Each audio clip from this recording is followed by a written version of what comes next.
Hi, I'm Greg Kokel with Stand to Reason, and this is our second session together, Learning the Tactical Approach. Let's take a few moments just to review what we covered last session. I think that'll be good for us. First of all, we talked about restoring a missing piece, the bridge, so to speak, from the content to the conversation. You have a lot of knowledge, you may have a lot of information. How do you get that into play? Okay. Secondly, we talked about the tactical approach kind of in general, the skill of maneuvering in conversations and how important it is to have that skill to be a good ambassador for Christ. Remember, we talked about an ambassador having knowledge, wisdom, and character, and the tactics or the tactical wisdom of maneuvering. That's what we're talking about right here. The third thing I did is I encourage you to reframe your own thinking about this whole enterprise. Instead of thinking about going for the gold and getting the person to sign on the dotted line, winning them to Christ in that particular engagement, I encourage you to think of yourself not as a harvester, but as a gardener. Okay? Since season of gardening is always necessary before there can be a harvest, probably most of us are gardeners, not really harvesters, and that's where we can do the best good. I know I'm a gardener, not a harvester, okay? Now, with that in mind, I also suggested modifying the goal of your conversations so you wouldn't be worrying about trying to close the deal. Rather, your goal is to do something else. You just want to try to put a stone in their shoe. That's what I said. You want to just get them thinking. You want to annoy them in a good way. You want to do a little bit of gardening because there's a whole team of other gardeners that can help along the way in this person's life. You're just looking to do a little bit. So in a certain sense, we're lowering our expectations of what we want to accomplish. And hopefully, in doing so, it will encourage us to get out more and be more active in engaging people for Christ, okay?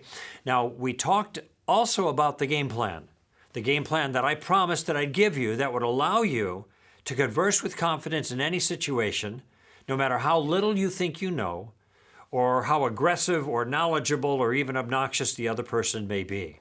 It's a game plan that's very easy to put into place, and the core of that game plan is the Columbo tactic, that is using questions to move gracefully in any conversation. Questions keep you relaxed. They keep you protected because you're not making a particular point. You are trying to figure out what their ideas are. They're gracious. They're drawing the other person out. I mean, lots of advantages to asking questions. Now, I mentioned also that in our game plan, the first step of our game plan was simply to gather information. So when you're encountering somebody, you're going to talk to them about spiritual things. That's your goal. Don't worry about getting to the end yet. Just think about gathering some information. Before you gather information, you don't know where you're going to go. Once you gather information, there still may not be an opening, and that's okay. Now, the first step of that game plan is to simply gather information. And you do that by using some form of the question, what do you mean by that? Now, it's a model question. It can be asked in lots of different ways. Use whatever way is appropriate for the circumstances. And I gave you some examples last time about that. Now, in this session, I want to introduce you to the second step in our game plan. Okay? So we got step 1, step 2, and step 3. 3 parts to the game plan, all part of the Columbo tactic. So here's what I have for this particular session. I want to give you the second use of the Columbo tactic, the second step in our game plan. Remember, there's 3 steps to the game plan, entail 3 different types of questions. This will be that second step. And I want to teach you how to avoid a common trap in conversations that I call the professor's ploy. I'll also tell you what to do when you don't know what to do. Ever been there before? Finally, I'll show you how to use the Columbo tactic to keep you out of the hot seat. So this session is going to be really productive to teach you a lot of different things and show you the flexibility of the game plan that we've been talking about. Okay, here's the second application of the Columbo tactic. The first is to gather information. We use some form of the question, what do you mean by that? The second use of Columbo is to reverse the burden of proof. Okay? Reverse the burden of proof. You might have heard the phrase before, but let me explain what I mean by burden of proof. Whoever makes the claim bears the burden. Let me say that again. Whoever makes the claim bears the burden. That is, if you are saying something is so, especially if it's controversial, then it really is up to you to give some reasons why people should believe you, why they should think it's actually so. If you're asking questions, of course, you bear no burden of proof. That's kind of the point of the tactical game plan that we're using right now. You're asking questions, you're in a safe situation. The problem is Christians will get into the habit of trying to refute every story or every tale somebody can spin. They're telling a bedtime story. They come up with some kind of story, and now they think it's our job to refute the story they've told, when in fact it's their job to give reasons for it. In the immortal words of Desi Arnaz, they got a lot of splaining to do. And so we want to get them to do the splaining, if you will. We want them to give the rationale behind their point of view. So let me give you an example of what I'm talking about. I was on a radio show in Los Angeles many years ago, the CBS affiliate there in town called KFI, and this is the shock jock radio station, and they wanted to bring the weird Christian in to talk about God and to talk about creation over and against evolution. So I was glad to do that. After we talked for a little while, they had the callers call in, and I started fielding calls. One of the callers started to raise the issue of the Big Bang against me. Now, I know there's a lot of controversy in Christian circles about the Big Bang. I understand that. But I think part of the problem is Christians don't realize how well the Big Bang fits into their own story. The point is they believe the Big Bang. Let's just work with that. So he's throwing the Big Bang in there, and I told him, I think the Big Bang works for me, not against me, because Big Bang needs a Big Banger. I mean, to put it simply. Now, he said, no, that's not necessary. You don't need a big banger to get a big bang. You can get something from nothing. And so then he went on to explain it. And here's what he had to say about that. He said, no, I don't think it is. That is, I don't think it isn't a good argument from the Big Bang for God. You don't need God. Because, he said, you could start with a base of nothing. And you could say that there was nothing but an infinite continuous moment. Until one tiny little insignificant thing happened, a point happened in the nothingness. Now that's the problem, isn't it? How do you get a point in the nothingness? Anyway, maybe because it was a really small point in his mind, it was easy to do. Anyway, he continued, that requires no intelligence, so no intelligent God had to intervene. All we need is a tiny imperfection in the perfect nothingness that expanded, became increasingly complex, and soon you had the galaxies and planets spinning out of this. Now, apparently his point of view was you start with nothing, and nothing is like a placid pond. And then from somewhere, he didn't say, you get a speck of nothing that falls into the pond and annoys it. And it starts bucking and weaving and starts spitting out galaxies and planets and the like. That's his view. Now, I'm thinking, I got to answer this guy's question, and I don't know how you'd have felt in that situation, but I knew how to respond because I pointed out the way the guy started. He said, you could say that, and then he spun his story. I said to him, you're right. You can say anything you want, but giving us good reasons to believe what you say, that's a different issue entirely, and that's your job. It's not my job. In other words, it's not my job to refute his story.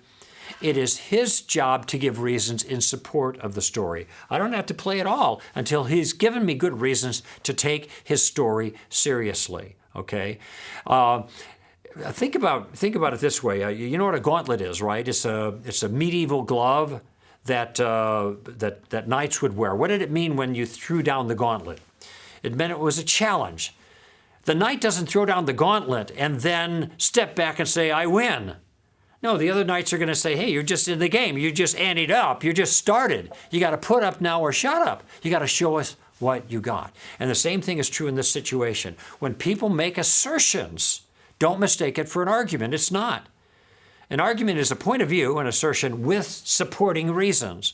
If they're just making an assertion, you have nothing to deal with, really. You want them to go further. You want them to give the reasons for their view. You want them to bear the burden of proof. And here's the phrase I want you to watch out for. The phrase is, I can explain that. I can explain that. So you're talking about something spiritual and some evidence for Christianity that you think points to God, and they say, well, I can explain that.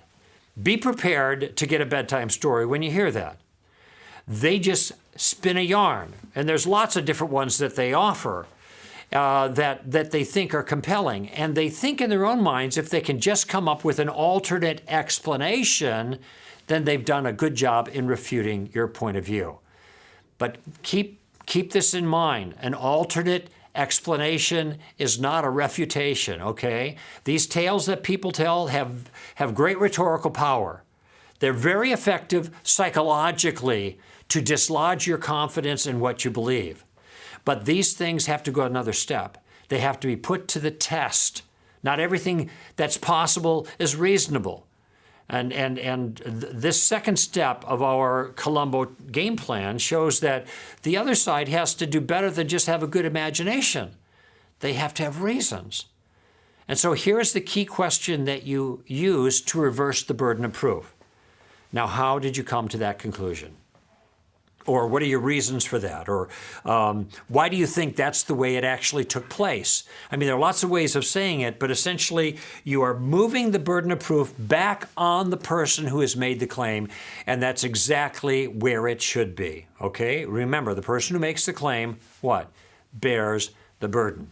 Let me give you some examples of this. It's not uncommon to run into people who say, well, Jesus was just a mere man who was exalted to the status of the Son of God, say at the Council of Nicaea in 325 or something like that. I mean, this is Dan Brown's argument in the well-known Da Vinci Code, okay?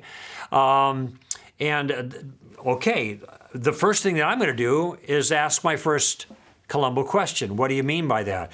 That is, I'm going to ask him to tell me more. How exactly did that take place? How do you think that worked itself out? And let him talk, okay? Once he's done talking, it's not over yet. It's not enough for him just to give me his point of view. I've got another question. And the question is, why is it that you think that's the way it actually happened? How do you know that really took place that way? Now, we have the details of the Council of Nicaea. We know what happened there, and of course, that isn't what happened there. But I want to put that on him. How about people who say, I was born a homosexual? Well, I'm going to ask him, how does he know that? What do you mean by that is basically the variation there. And he'll say, well, ever since I was a little child, I remember having these kinds of feelings, and I've never had any different kinds of feelings, so I must have been born that way. Now, I know as a matter of fact that there's not a single shred of scientific evidence to support that notion. There is no such thing as constitutional homosexuality, and I'll tell you, every single person in the industry, whether they're pro-homosexual or gay or not, all know the same thing. Homosexuality is not innate. You'll never hear it on CNN, but this is the fact of the matter. But let's just set that aside for a moment, okay? When people say that they are born homosexual, I want to ask them, what are the reasons why they are born homosexual? How do they know that? And I'm looking for some factual evidence for that, not just an anecdote from them. How did you come to that conclusion, okay? I've had people say to me, well, the unborn may be a human being, but it's not a person. Now, this is a move in the pro-abortion case.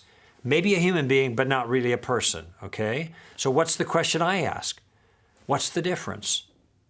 What's the difference? They're making a distinction between human beings that are persons and human beings that are not persons, and they're saying that some who are persons get the complete protection of the law and others that are not persons you can kill with impunity. They better be sure they know what the difference is. So I want them to tell me. I'm not taking it upon myself to have responsibility for trying to prove that all human beings are persons. They're the ones who made the claim that some humans are not persons, and it's their job to tell me why they think that's so, okay?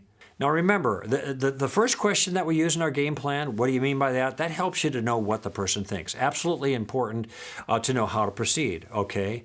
This second question, how did you come to that conclusion or some variation? This helps you to know how the person thinks. What are the reasons for his point of view, okay? Does he believe things for good reasons? Some people have no reasons. You ask him that question and you're going to get silence again because it charitably presumes that you have, or rather they have come to a conclusion, all right? And a lot of people haven't come to conclusions about what they believe. They're just socialized to believe what they believe. And so you're going to get the sounds of silence again. Don't panic at that point. Just wait them out and see what they have to say. It might be a little bit uncomfortable.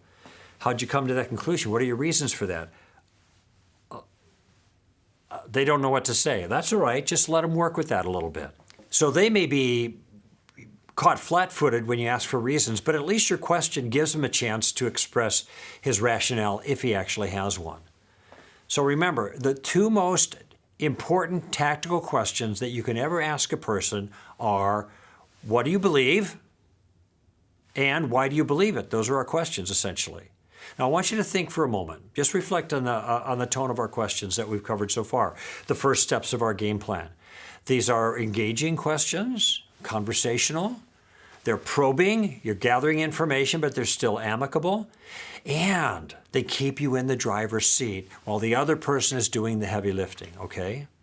Now, what I'd like to do with these two things in place is I want to explain to you about a trick that could be played on you that has to do with the burden of proof. Okay, I call it the professor's ploy.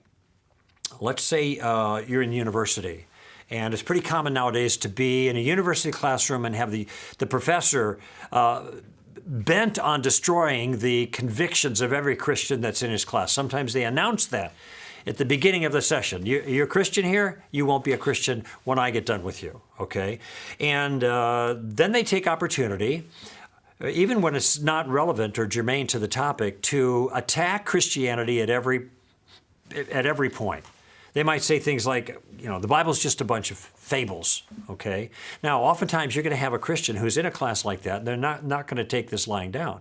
They're going to raise their hand, they're going to stand up, they're going to go after the professor, okay?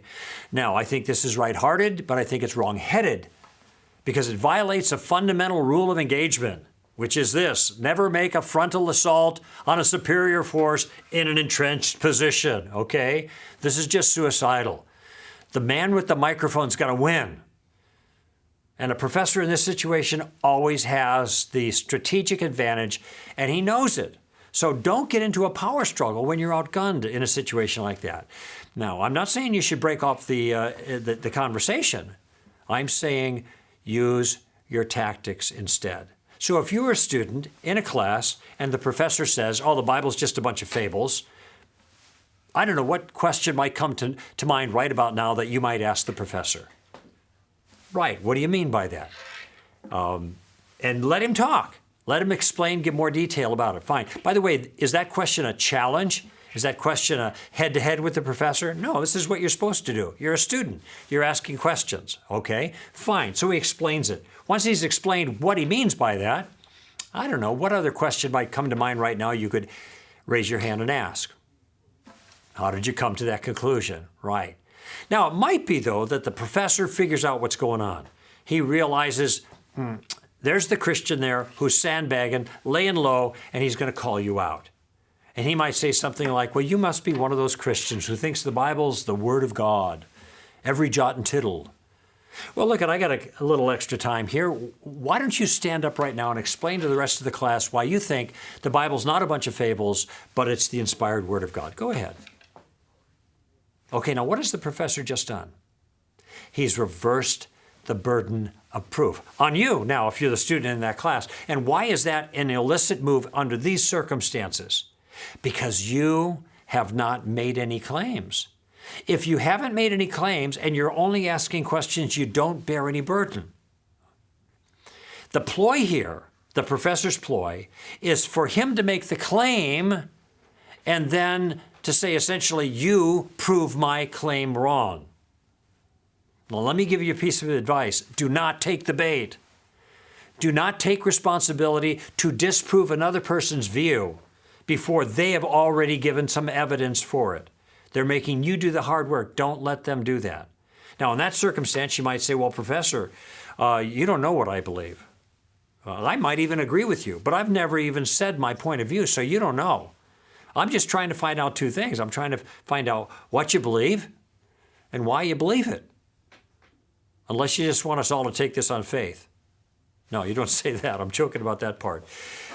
The point here is you don't need to be the expert in everything, even with the professor. You don't need to know everything.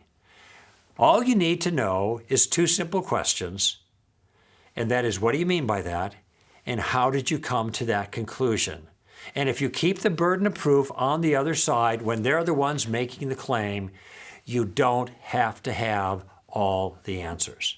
In fact, I think you can be really effective when you know very little if you ask the right questions. And here's a little secret that I'm going to let you in on.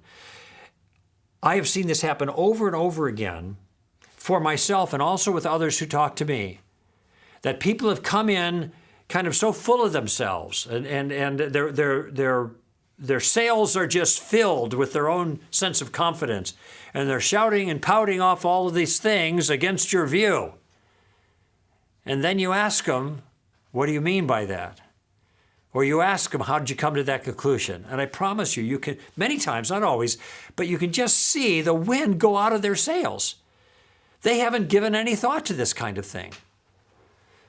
They haven't worked this out for themselves, and so they get caught flat-footed. I've seen it happen time and time again, how the Holy Spirit can use just these first two questions. So now, what do you do if you get caught in a conversation, you've asked the first two Columbo questions, and you're still not sure where to go next? What do you do when you don't know what to do? And in my opinion, I don't think you have to do anything.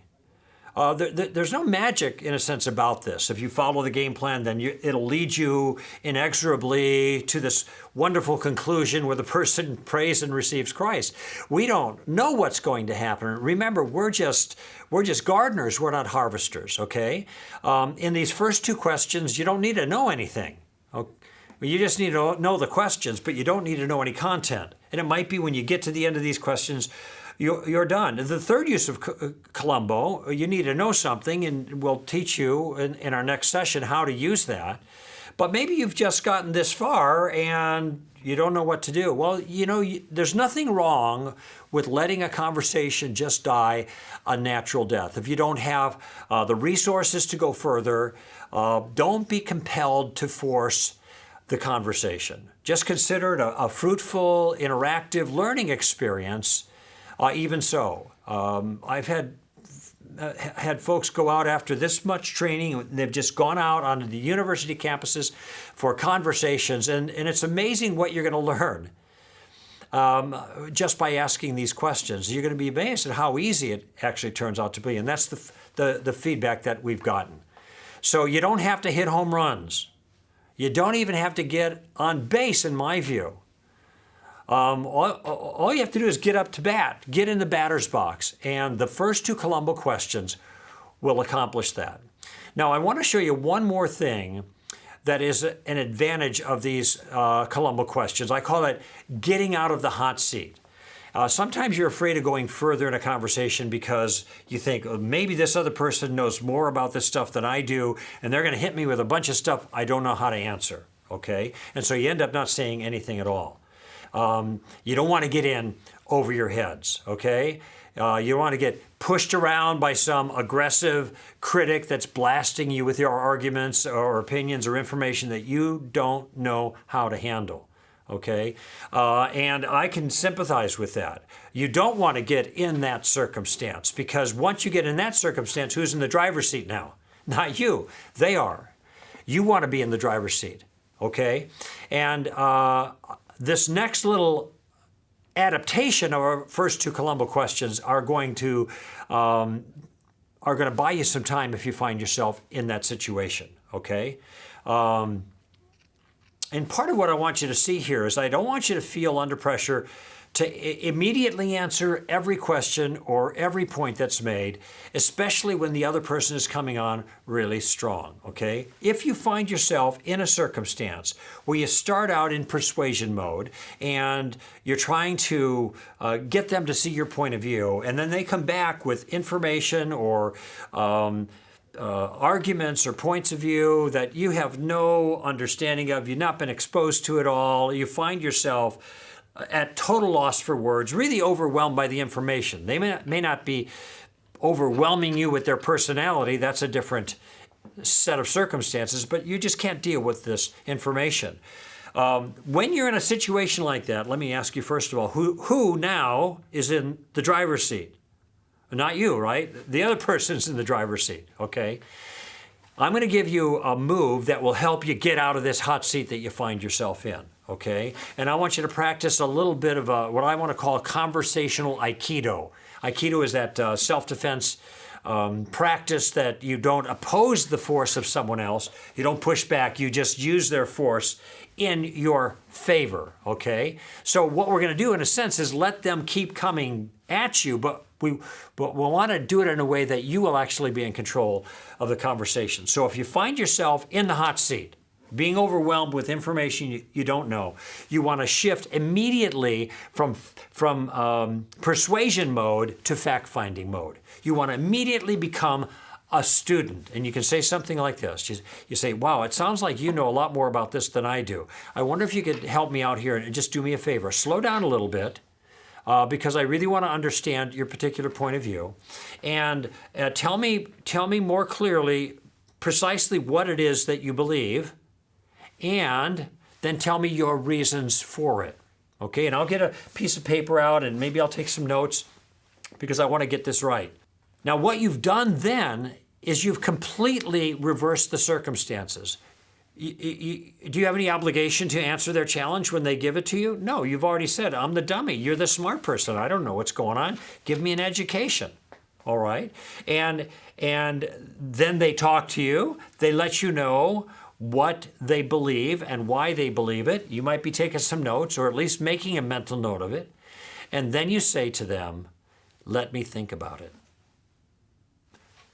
Let me think about it. Now, them's the magic words, and I'll tell you why. Because if you say, then let me think about it, do you have any obligation to answer the challenge? No, none at all. You're going to think about it, okay? So then what do? Well, you do what you said you're going to do. You think about it on your own, at your leisure, when the pressure is off. That's the best time to resolve these things. And you can go to websites, you can go to books, you can go to any other resources that you've used in the past to get information regarding that thing. Now that you got the point of view and the reasons for it, and you can work it out on your own. And then you'll be ready for the next time. The next time that person or some other person with the same thing comes up, you'll be ready to respond to that particular issue. And if you can respond to it by using questions to make your point, all the better. The key here is to get out of the hot seat, but still stay engaged and get yourself back in the driver's seat. Essentially, what you're saying to the person is, you want to beat me up? Okay. Just do it slowly and thoroughly, please. Now, is there anybody that you know yourself, even the most retiring, shy, bashful, skittish, timid, reserved, who cannot do this, who cannot say, you want to beat me up?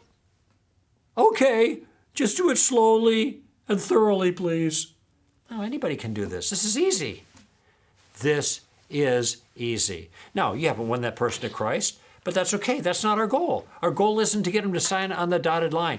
Our goal is to do a little gardening. And sometimes we find ourselves at a disadvantage, and then we have to maneuver tactically to stay in the driver's seat and make the best of the circumstance that we are disadvantaged in. And this is the way to do it. Those two questions, just the way I've described it. Remember, you don't have to swing for the fences. You don't even have to get on base. You just need to get in the batter's box, and these two questions will get you there. Get in the batter's box, use these questions, then watch and see what the Holy Spirit does. So that's the foundation. That's your game plan. Two questions. What do you mean by that? And how did you come to that conclusion? And with that, even though we've got lots more to talk about, I've already fulfilled my promise to you.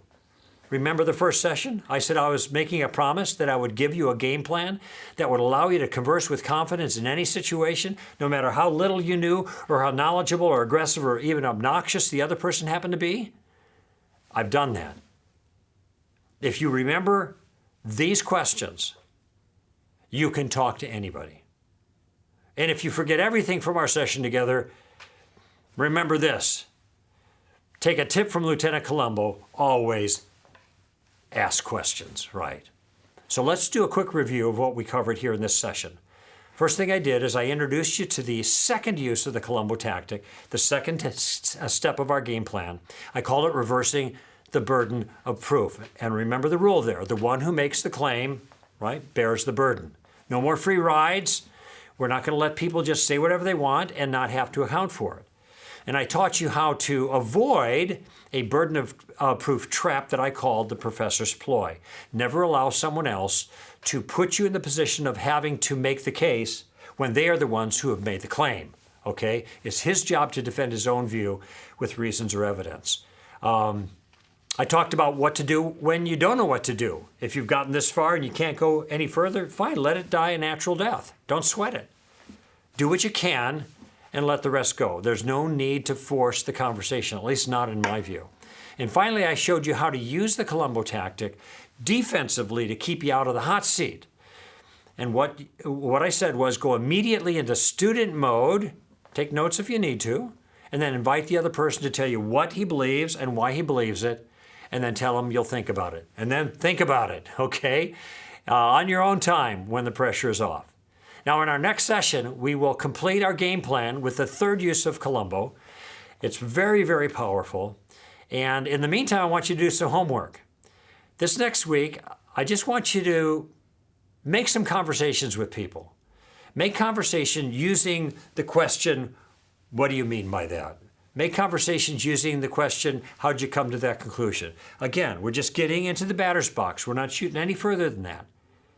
And then when you do that, you'll see what the Lord will do just with those two questions. See you next time.